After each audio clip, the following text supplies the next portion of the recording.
৩৫,০০০ ল'ৰা ছোৱালীয়ে আৰু নতুনকৈ চৰকাৰী চাকৰি পাব।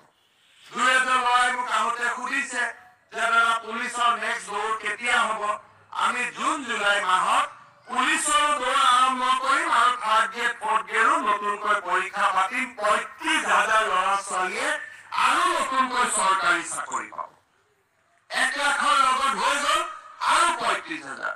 মই ইলেকশ্যনত কৈছিলো ১ লাখ, কিন্তু এতিয়া ময়ো আগুৱাই গৈ আছো যাতে আমি আগুৱাই গৈ থাকিব পাৰো। শ্ৰদ্ধাৰ ৰাইজ, আজি আমাৰ অসমখনত বিনামূলীয়া স্কুটি, বিনামূলীয়া চাইকেল, ৰাস্তা ঘাট, স্কুল কলেজ, আপোনালোকে জানে যে যিখিনি কথা আমি কওঁ সেইখিনি আমি কৰিবৰ বাবে চেষ্টা কৰো।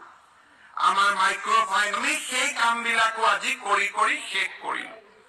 ১ লাখ ল'ৰা ছোৱালীক চাকৰি দিম বুলি কৈছিলো, প্ৰায় ৯১,০০০ ল'ৰা ছোৱালীয়ে চৰকাৰী চাকৰি পালে।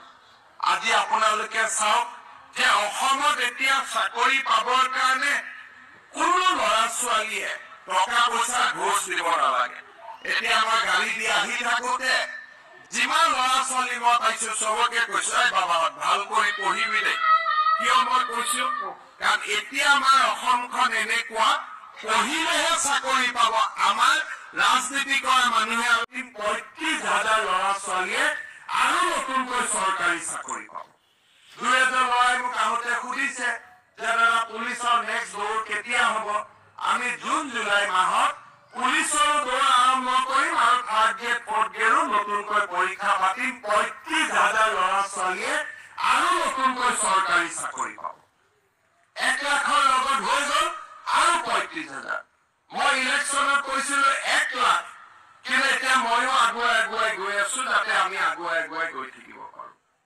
শ্ৰদ্ধাৰ ৰাইজ, আজি আমাৰ অসমখনত বিনামূলীয়া স্কুটি, বিনামূলীয়া চাইকেল, ৰাস্তা ঘাট, স্কুল কলেজ, আপোনালোকে জানে যে যিখিনি কথা আমি কওঁ সেইখিনি আমি কৰিবৰ বাবে চেষ্টা কৰো। আমাৰ মাইক্ৰ' ফাইন আমি সেই কামবিলাকো আজি কৰি শেষ কৰিলো। ১ লাখ ল'ৰা ছোৱালীক চাকৰি দিম বুলি কৈছিলো, প্ৰায় ৯১,০০০ ল'ৰা ছোৱালীয়ে চৰকাৰী চাকৰি পালে। আজি আপোনালোকে চাওক যে অসমত এতিয়া চাকৰি পাবৰ কাৰণে কোনো ল'ৰা ছোৱালীয়ে টকা পইচা ঘোষ দিব নালাগে। এতিয়া আমাৰ গাড়ী দি আহি থাকোতে যিমান ল'ৰা ছোৱালী মই পাইছো চবকে কৈছো, এই বাবা ভাল কৰি পঢ়িবি দেই। কিয় মই কৈছো?